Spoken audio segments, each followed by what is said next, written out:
There was a time when half the population couldn't vote. Colorado was the first state in the nation to pass suffrage by a single-issue popular vote, following Utah and Wyoming, which were territories when they wrote suffrage into law. Hi, I'm John Ferrugia. Today, Colorado boasts the highest percentage of women elected to any state legislature. The story of how we came to pass suffrage in our state is a proud legacy that many simply don't know. And now, Colorado Experience, Suffrage. There was a time when half the population of the United States did not have the right to vote. For the history of women's suffrage, Colorado's at the center. Colorado really led the way nationally to make sure that women had the right to vote. Colorado ultimately was the first state that granted suffrage to women through a public vote. This program was funded by the History Colorado State Historical Fund, supporting projects throughout the state to preserve, protect, and interpret Colorado's architectural and archaeological treasures. History Colorado State Historical Fund. Create the future, honor the past. with support from the Denver Public Library, History Colorado, with additional funding and support from these fine organizations. And viewers like you. Thank you.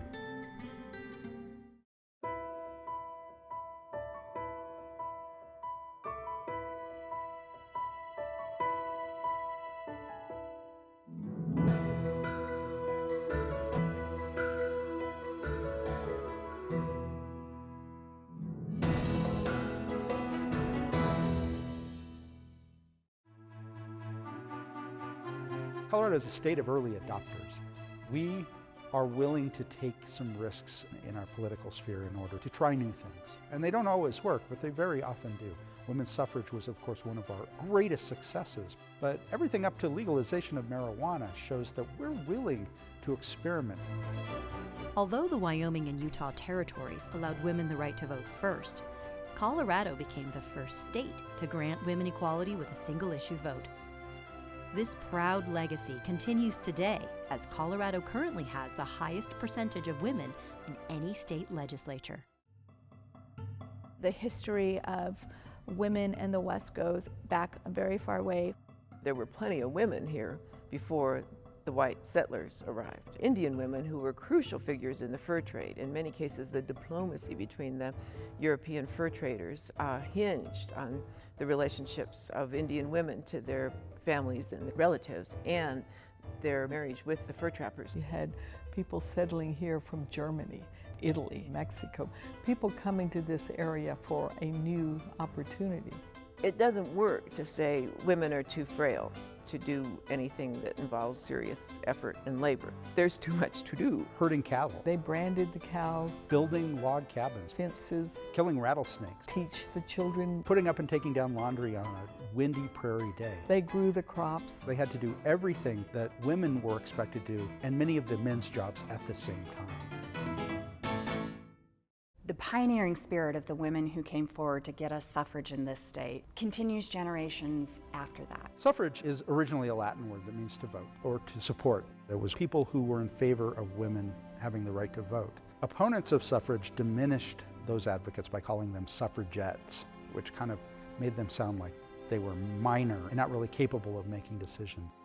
The women themselves who advocated for suffrage called themselves suffragists in order to say we have equal power with the rest of the citizenry of the United States.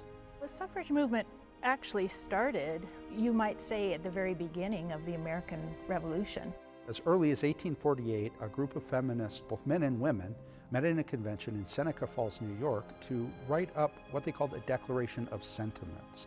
It was very strongly based on the wording of the Declaration of Independence. The convention split initially over whether or not to include a demand for voting rights for women. Of all people, it was Frederick Douglass, the great abolitionist, who convinced the holdouts that it was very important for women to receive the right to vote. The 15th Amendment, which granted voting rights to African American men, was ratified in 1870. For 2 generations before women's suffrage, African American men had achieved the right to vote. Whether or not that right was recognized in the South or even in the North was something of an issue. 1861 is when Colorado became a territory of the United States. There were some women who lobbied, even at that early stage in the 1860s, to follow the example of Wyoming, They're a territory, their women can vote, why can't we? In 1865, when Colorado first attempted to become a state, the organizers of the election placed a plebiscite over whether or not to extend voting rights to African Americans on the same ballot as the Constitution. And although voters overwhelmingly approved the Constitution, they overwhelmingly denied voting rights to black men. And as a result of that, Congress turned Colorado's petition down in 1865. One of the main leaders was a woman from northern Colorado named Albina Washburn. She was a school teacher in Loveland, Colorado, and as early as 1872, she had convinced an election judge to allow her to vote. It was not strictly legal for women to vote, but Albina Washburn went to her local polling place in 1872, armed with a copy of Webster's Dictionary. And when the election judge said that she wasn't allowed to vote because she wasn't a citizen, she looked up citizen in the dictionary, and there was no reference to gender. And based on that dictionary definition, the judge allowed Albina to cast a ballot in the election of 1872. The issue did come up in 1876, whether Colorado would have in its constitution a provision for women's suffrage, and there were advocates, and they had formed recent organizations to push for that, and it was, after all, the 100th anniversary of the nation. The territorial governor, Governor Rout, his wife, Eliza Rout, and her sister were the leading instigators of the Colorado Woman Suffrage Association in 1876. Their goal was to introduce the idea of women's right to vote into the Constitutional Convention. As it turned out, there were only 2 or maybe 3 votes in favor of that, and it was thrown out pretty much unanimously. In 1876, political leaders made sure that the referendum over women's voting rights took place after Colorado had been admitted as a state. A consolation prize in the Constitution was a provision that at some point in the future, the issue of women's right to vote would be presented to the voters of Colorado as a referendum. And so that leads to this 1877 effort. Susan B. Anthony, a nationally recognized East Coast feminist, was widely known for promoting women's suffrage across the country. The very first thing that this Women's Suffrage Association did was to invite Susan B. Anthony to come to Colorado and stump the state and convince all the male voters to pass this referendum. Well, she'd never been out here. In southern Colorado, the Easterners are out of their element in the company of largely Mexican-American audiences. There were a few trains available that she could ride on, at least to come into Colorado, but when it came time to go to the small mining towns that were harder to reach, she had to ride in a stagecoach. She found when she went to these towns, which were filled with male miners, the only place that really men would come listen to Susan B. Anthony would be in a saloon. So she tried to speak in saloons and got a lot of catcalls and maybe things thrown at her sometimes. By the end of the trip, she vowed that she would never come back, that this was a big waste of time, that Colorado men are so backward that this really will never pass. In 1877, a number of local Coloradans jumped into the fray on the side of the suffragists. Henry P.H. Bromwell, the constitutional delegate, certainly spoke forcefully, as well as his wife Henrietta Bromwell, who was also a very vocal advocate of suffrage. Some historians have argued that it's kind of a reform fatigue moment in the United States, that the post-Civil War Reconstruction, the effort to not only rebuild the South, where African American people as freed slaves, as residents of this nation would have a better chance, took a lot of time and energy. Let's just take a rest from reform. The Catholic leaders were especially outspoken against women's suffrage in the 1877 campaign. They were just no, no, no, no. They preached sermons from the pulpit and said, don't vote for this. Bishop Joseph P. Matchbuff was a major opponent of suffrage in the 1870s. He would deliver sermons and even editorials against women's suffrage, where he said that the only women who wanted suffrage were dried up old spinsters who couldn't find their own husbands. That if God had wanted to create a companion for man who shared the same roles and responsibilities, he would have created another man. He would have, to paraphrase, created Adam and Steve instead of Adam and Eve. Susan B. Anthony came away very discouraged after touring southern Colorado. She said that this state is too barbaric. It's not ready. And in fact, the election of 1877 saw women's suffrage go down in defeat. Only one county, Boulder County, voted to approve women's suffrage. Every other county in Colorado voted it down. They realized after they lost the referendum that they had not done their homework. They hadn't done enough work to build this network. And most of all, they didn't do enough work among the women themselves. If women didn't embrace the idea, they couldn't twist their husband's arm or make sure he was sober when he went to the polls. The years between 1877 and 1893 were the silver boom years for Colorado, and in that flush of economic good times, the issue of women's suffrage kind of took a back burner to prosperity. There's a Denver working class, smelting, railroading, textiles, all sorts of things are going on, so that there is a self-conscious working class, and many of them organized in labor movements like Knights of Columbus. There's an expansion of farming on the plains. It wasn't until the 1890s that Colorado reformers began to reorganize for another push for women's suffrage. There were a lot of factors that led up to a new campaign in the 1890s, but probably the most important one was the national panic of 1893, this nationwide depression, the severest depression in American history up to that point. For Colorado silver miners, the big stinging point was the collapse in silver prices, which put tens of thousands of miners out of work. And suddenly, whole families were endangered. There's tremendous financial trouble, and people are losing jobs, and families are in a bad situation. And one option is for some courageous, well-spoken people to come forward and say, this is not the time to divide, this is the time to unite. The rise of the Populist Party, the so-called People's Party, coming out of the farming communities of the Midwest and the Great Plains. Farmers felt that they were the first ones to lose in the Panic of 1893, and they felt that their opportunities had been restrained by big capital, by banks, by large railroads. The Populist Party ran on the slogan, equal rights for all, special privileges for none. And that was a message that really resonated with the women's suffrage movement. The national significance is unmistakable, because in the national movement for suffrage, there had been a track that was hard to miss of a middle class or upper class quality of the movement, that it was elite. And elite is not always so great if you're going to need people to go out and vote. Populists believe in the free coinage of silver, flooding the money supply with silver, which would of course reopen the mines and put all of these miners back to work. So Coloradans were very pro-populist. And if one of the populist leading platforms was free silver coinage, another one was women's suffrage. And so these two ideas became linked in the minds of Colorado voters.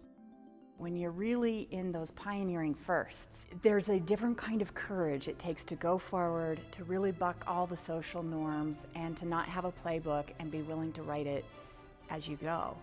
Carrie Chapman Catt was a national suffrage leader that came in 1893 at the point when the referendum was on the ballot. It was the only thing on the ballot in 1893, and the women had several months there between when it was placed on the ballot and when it would be voted on to organize this statewide campaign. She was a brand new organizer, and she kind of cut her teeth here. And she proved to be a very effective organizer. She had a really loud voice. She didn't mind going to the mining towns and screaming at the top of her lungs. The suffrage leaders in Colorado were so excited about her that they called her better than silver or gold. The funny thing about the campaign of 1893, and the same held true for 1877, is that everybody who was going to vote on this was a man. So there was a lot of education that had to take place. Women had to persuade men to vote, to recognize their rights. It was time for a radical political change. Allowing women the right to vote was a major kind of reform. It wasn't that women couldn't do any worse, but perhaps by allowing women a political say, we could all do a lot better.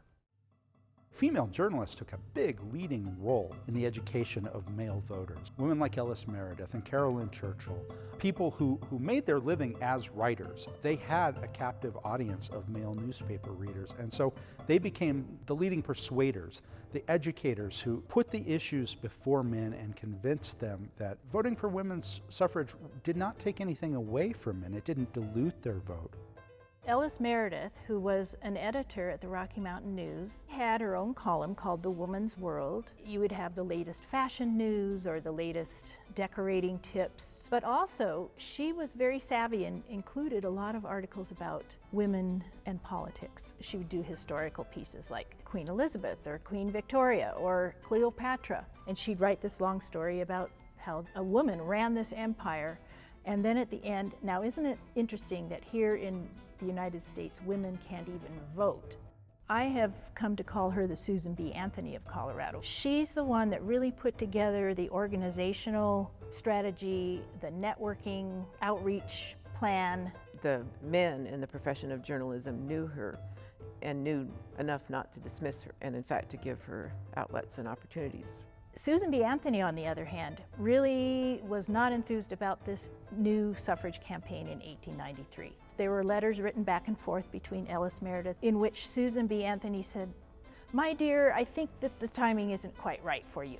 Besides, the men of Colorado are too backward."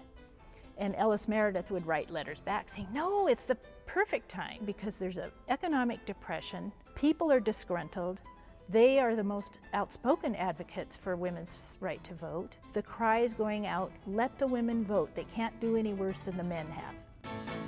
Carolyn Nichols Churchill was a school teacher from the East who moved to Colorado in 1879, one of the many, many immigrants to Colorado who came to cure respiratory problems. She was the editor and owner, writer, a one-woman show, if you will, of the first women's newspaper in Colorado called the Colorado Antelope, which she started in 1879. She said that no other creature could outpace the antelope on the plains. But she soon changed the name of the paper to the Queen Bee. And as both the antelope and the bee, Carolyn Churchill's newspaper was the leading advocate for women's suffrage in Colorado in the media. In article after article after article, she pressed the issue of women's suffrage on her readers and argued eloquently why women needed the right to vote. And all the reasons why. Women are better at running things, men are lazy, women will be much more industrious, women have a better idea of what's needed in our cities, in our schools, and it was not controlled by a male editor. Like the Rocky Mountain News, Ellis Meredith could only write certain things if the editor, Thomas Patterson, approved, which often he did. People didn't always see eye to eye with her ideas. She would say things like, "Well, I organized a much better campaign than Susan B. Anthony ever will." And you could not scare her or frighten her. You couldn't always work with her either. So as the movement comes together towards the 1893 campaign, she is losing friends within the movement. Minnie Reynolds was another reporter for the Rocky Mountain News, but Minnie was the society editor. In 1893, she utilized that role as a way to get the more well-to-do women on the campaign side. If they didn't want to go door to door or pass out flyers or things like that, they could give money. She became the chair of the press committee of the Colorado Women's Suffrage Association, and in so doing, she convinced 75% of Colorado's newspapers to endorse women's suffrage. She was so influential and so respected in the journalistic community that even these small communities were giving suffrage a serious look and very often recommending it. She herself was a populist, and so a lot of her flyers that she wrote had to do with the Depression and that women are suffering right alongside the men. She also pointed out that there were 14,000 women property owners that did not have the right to vote, and so invoked that whole phrase, "no taxation without representation." She was quite a clever campaigner, and between she and Ellis Meredith, they really were the brains behind the whole effort. Elizabeth Ensley was an African-American woman in Denver. She and her husband had moved here in 1890. They were persuaded to come to Colorado, seeing it as an opportunity to kind of start from scratch and make your way in a place that wouldn't have a lot of well-established prejudice. Not that there wasn't prejudice here in Denver, of course. Elizabeth Ensley, the only African-American woman on the nonpartisan Colorado Suffrage Association. She was the treasurer who took over in 1890 when the treasury of the organization only had $25, and she went out fundraising in order to raise the money that was necessary for the publicity in this campaign. She believed strongly that equality meant equal rights for all, and she wanted to make sure that African-American women received the same rights as everyone else. While many were in support of women's suffrage, there were some that did not agree with the fundamental premise and feared the change that it would invoke. The opposition to women's suffrage in Colorado was pretty weak and disorganized, but it was no easy victory. And so for people who opposed women's suffrage, and that included both men and women, they argued that women becoming involved in politics would somehow make them lose their femininity. Anti-suffragists argued that women were too hysterical to make solid, rational judgments, that their hormones would somehow make them incapable of making the right kinds of decisions. Ultimately, the anti-suffrage movement in 1893 was organized by the Colorado Brewers Association, like Philip Zang and Adolph Coors, and their main fear was that women voters would vote for prohibition. And they put out pamphlets. And it was distributed on the eve of the election. And it talked all about how we can't afford this dangerous experiment. If we vote to give women the right to vote, the next thing you know, your wife is going to be out campaigning instead of cooking dinner for you at home. We might even have women doctors. And worst of all, we might have women lawyers if this thing passes. This is looking a lot better than the 1870s because now you have constituencies that are organized in labor unions in the mines as well as in the cities. You have the Women's Christian Temperance Union. So that's what's really extraordinary to see, giving an opportunity for the people engaged in women's suffrage to broaden the concept of justice. Justice means justice to workers, to miners and their families, to farmers. There were organizations, and the Colorado Women's Suffrage Association is certainly an important one, and African American groups as well. Garden clubs, Jewish women's organizations, book clubs, all kinds of groups like this. They would discuss the idea of what reforms were needed in local government or state government. The schools were not good. The streets were not getting paved properly and dirt was everywhere. They had a lot of people across the spectrum supporting the effort, both men and women. All the political parties supported it. Most of the religious leaders supported it. The newspapers supported it. The mining unions supported it, and even the mine owners supported it. This was a time of crisis in Colorado, and everyone was ready to try something new.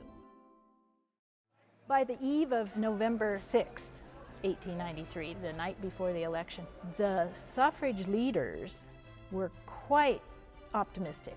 They had vocal and visible support from a lot of male leaders in the community, very little opposition, but yet they weren't going to take any chances. They worked night and day that whole week before the election. And then when the polling took place on November 7th, when the men went to go vote, all these women were at the polling places. Minnie Reynolds reports from one of the polling places. It was a saloon, and she was just saying, well, I was really impressed with how orderly it was, and the men were really very polite, and she was there talking to them while they were in line. Men had read the arguments, they had listened to these journalists, they had listened to their wives, and they went out and they voted strongly in favor of women's suffrage. And as a result of that, Colorado was the first state to grant voting rights to women in a plebiscite. The headlines in the next day's paper already reported that it won by a 2/3 majority. In 1877, it lost by a 2/3 majority, but in 1893, the tables were turned, and almost every single county voted majority in favor of women's suffrage rights. It really was the first state that won suffrage by popular election by all male voters. Nobody thought that this state in the Wild West would be the first state to vote voting rights in for women. But Colorado surprised everybody and granted these rights to women. And the results were immediate. Within a year, Colorado voters elected 3 women to the state legislature. The first 3 women legislators were elected in 1894, and the first African American legislator was elected in 1894. Clara Cressingham and Frances Clock of Denver, and from Pueblo, Carrie Clyde Hawley. These 3 women are the very first women in the entire country to become elected to a legislative body. And by 1900, there had been 10 women who had served in the Colorado State Legislature. That was years before many women in the rest of the country could even vote. All eyes were on Colorado until 1920. They would invite women from Colorado to come speak in New York and in Illinois, in Pennsylvania, in California, because these women had experience. Congress passed and the states ratified the 19th Amendment, allowing women the right to vote in 1920, in time for the 1920 presidential election. And ever since, we have had, in Colorado, more women elected to the state legislature than just about any other state in the country.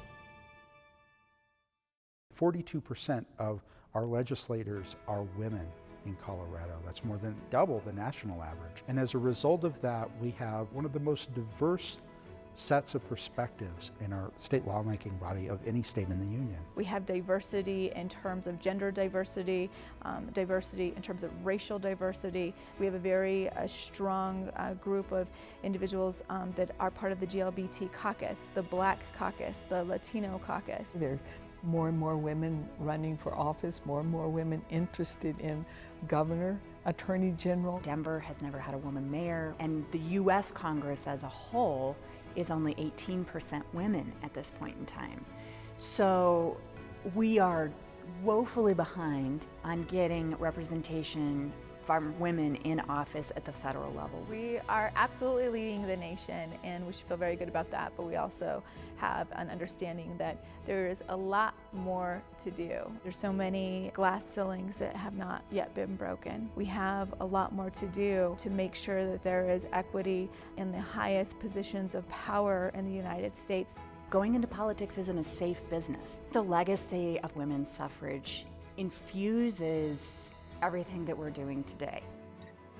One of the great things about thinking about Colorado suffrage is that it shows the great trajectory of American democracy, from Republican mothers in 1776 to the Declaration of Sentiments in 1848, to territories like Wyoming and Utah granting voting rights to women, to Colorado as a state granting those same rights, to the 19th Amendment. We're finally getting to that promise that we made to ourselves way back in 1776, that all of us are equal and all of us have a responsibility to work together to create a more perfect union.